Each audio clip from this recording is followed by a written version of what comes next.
معزز سامعین و ناظرین اکرام، مشکوٰۃ شریف کی کتاب الایمان کی پہلی حدیث جو حدیث جبرائیل کے نام سے مشہور ہے، اس میں ایک شخص پیارے نبی علیہ السلام کی محفل میں آئے، صحابہ کرام بھی تشریف فرما تھے، اور حضور کے گھٹنوں کے ساتھ گھٹنے ملا کر بیٹھ گئے، دو زانو ہو کر، اور پیارے نبی علیہ السلام سے انہوں نے چند سوال پوچھے۔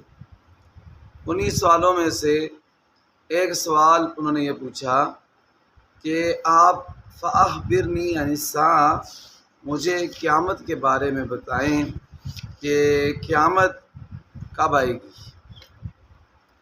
پیارے نبی علیہ السلام نے جواب دیا کہ مل مسئول عنہا بعلم من السائل، کہ جو مسئول ہے یعنی جس سے پوچھا گیا ہے وہ سائل سے زیادہ نہیں جانتا قیامت کے بارے میں۔ مطلب یہ کہ جس طرح سائل سوال کرنے والے کو پتہ نہیں ہے کہ قیامت کب آئے گی، اسی طرح جس سے سوال پوچھا ہے مجھے اللہ کے نبی کو بھی یہ پتہ نہیں ہے کہ قیامت کب آئے گی۔ قیامت ان 5 چیزوں میں سے ہے جن کا ذکر سورہ لقمان کے آخر میں ہے کہ ان کا علم سوائے اللہ تعالیٰ کے کسی کو نہیں ہے۔ ان اللہ عنده علم الساعة وینزل الغیث ویعلم ما فی الارحام وما تدری نفس ماذا تکسب غدا وما تدری نفس بأی ارض تموت۔ یہ 5 چیزیں ہیں، انہی میں سے ایک قیامت بھی ہے۔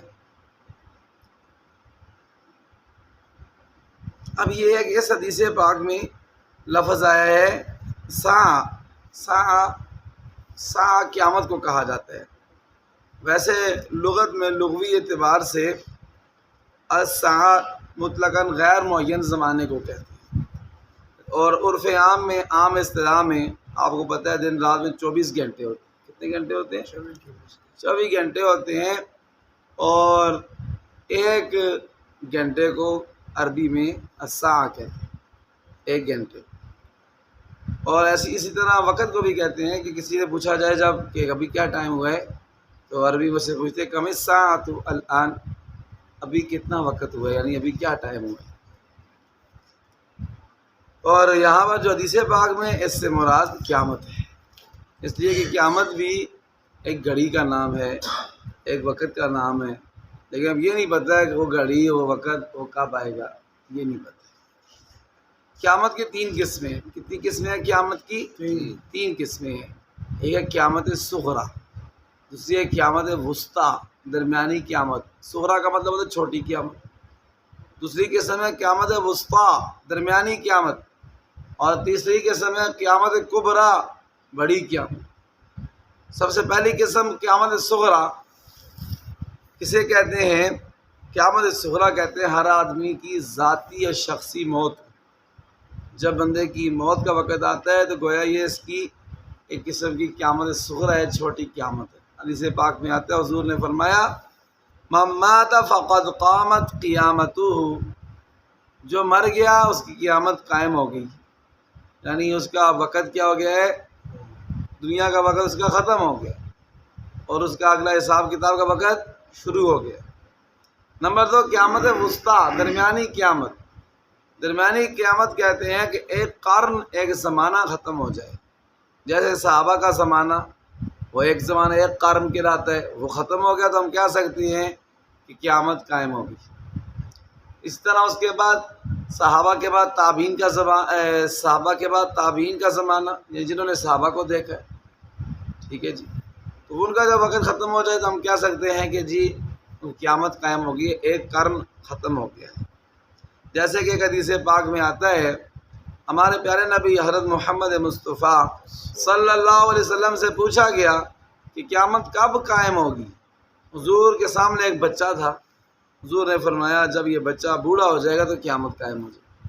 مطلب یہ ہے کہ جب بچہ بوڑھا ہو جائے گا تو ایک صدی، ایک زمانہ، وہ ایک قرن وہ ختم ہو جائے گا، تو گویا کیا ہوگا، قیامت قائم ہوگی۔ حضور نے بھی اس کو استعمال فرمایا ہے، قیامت وسطیٰ کے بارے میں حضور نے بھی ارشاد فرمایا۔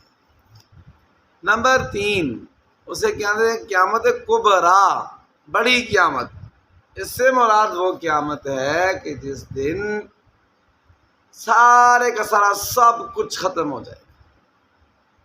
ایک فرشتہ اسرافیل علیہ السلام ان کا نام ہے، انہیں ایسے سور پکڑ کے کھڑے ہوئے ہیں، یہ جی اس سور میں جو سینگ کی طرح بہت بڑی چیز ہے اسے پھونک ماریں گے، پھونک ماریں گے تو جتنے اس وقت لوگ زندہ ہوں گے وہ سارے فوت ہو جائیں گے۔ پھر اس کے بعد سارا نظام دنیا کا ختم ہو جائے گا، ٹھیک ہے جی، یہ پہاڑ بھی اڑنے لگ جائیں گے، دریاؤں میں بھی آگ لگا دی جائے گی، اور یہ جنگلات بھی ختم ہو جائیں گے، بلڈنگیں بھی ختم ہو جائیں گی۔ پھر دوبارہ پھونک ماریں گے 40 سال بعد، جتنے آدم علیہ السلام سے لے کر آخری انسان تک لوگ فوت ہوئے تھے وہ سارے کے ساتھ دوبارہ زندہ ہو جائیں گے۔ دوبارہ کیا ہو جائیں گے؟ اور سارے کے سارے ایک میدان میں جمع ہو جائیں گے جسے میدان محشر کہتے ہیں، اور پھر ان کا حساب کتاب شروع ہوگا۔ اسے کہتے ہیں بڑی قیامت، بڑی قیامت، قیامت کبریٰ۔ اور یہ اسلام کے اور ایمان کے بنیادی عقائد میں سے ہے، اس پر ایمان لانا۔ آمنت باللہ و ملائکتی و کتبی و رسلی والیوم الآخر، اور آخرت کے دن پر، آخرت کے دن پر یعنی اس سے مراد قیامت کا دن، جیسے قرآن پاک کہتے ہیں مالک یوم الدین، انصاف کے دن کا اللہ مالک ہے، تو انصاف کے دن سے مراد کون سا دن ہے؟ قیامت کا دن ہے۔ کون سا دن ہے؟ قیامت، اسے کہتے ہیں قیامت کبریٰ۔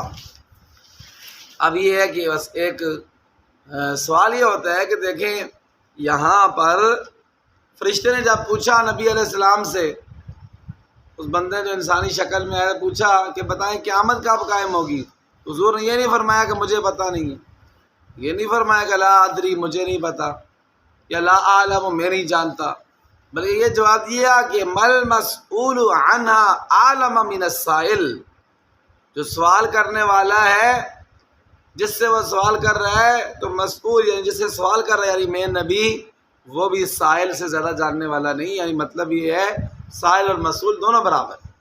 اور قیامت تک جو بھی قیامت کے بارے میں سوال کرے گا کسی سے بھی کہ قیامت کب قائم ہوگی، تو نہ اس کو پتہ ہے کب قائم ہوگی اور نہ جس سے سوال کرے گا اس کو پتہ ہے کب قائم ہوگی۔ اس لیے حضور نے یہ جواب دیا۔ اگر یہ کہہ دیتے نا کہ لا ادری میں نہیں جانتا قیامت کب قائم ہوگی، یا کہتے لا عالم مجھے نہیں علم، تو اس سے صرف حضور سے نفی ہوتی، دوسرے بندے سے اس کی نفی نہ ہوتی۔ تو کوئی یہ سمجھتا کہ شاید کسی اور کو جو ہے وہ پتہ ہے قیامت کب قائم ہوگی، اس لیے حضور نے اس شک کو، اس سوالی کو ختم کر دیا یہ کہہ کر کہ نہ سائل کو پتہ ہے قیامت کب قائم ہوگی جو سوال کرنے والا ہے، اور نہ مسئول کو پتہ ہے قیامت کب قائم ہوگی، دونوں کو نہیں پتہ۔ کس کو پتہ ہے؟ صرف اللہ تعالیٰ کو پتہ ہے کہ قیامت کب قائم ہے۔ اس کے بعد پھر وہ جو نوجوان بندہ آیا تھا حضور کی محفل میں، اس نے اگلا سوال پوچھا، اچھا جی یہ نہیں پتہ قیامت کب قائم ہوگی، پھر یہ بتا دیں فاخبرنی عن اماراتها، مجھے قیامت کی نشانیاں بتا دیں، پھر قیامت کی نشانیاں بتا دیں تاکہ وہ نشانیاں دیکھ کے پتہ چل جائے کہ اب قیامت قائم ہونے والی ہے، ٹھیک ہے۔ تو پھر حضور نے قیامت کی نشانیاں بھی بتائی ہیں، وہ انشاءاللہ آپ کو کل کے درس میں بتائیں گے۔ اللہ تعالیٰ ہمیں عمل کی توفیق عطا فرمائے۔ ربنا تقبل منا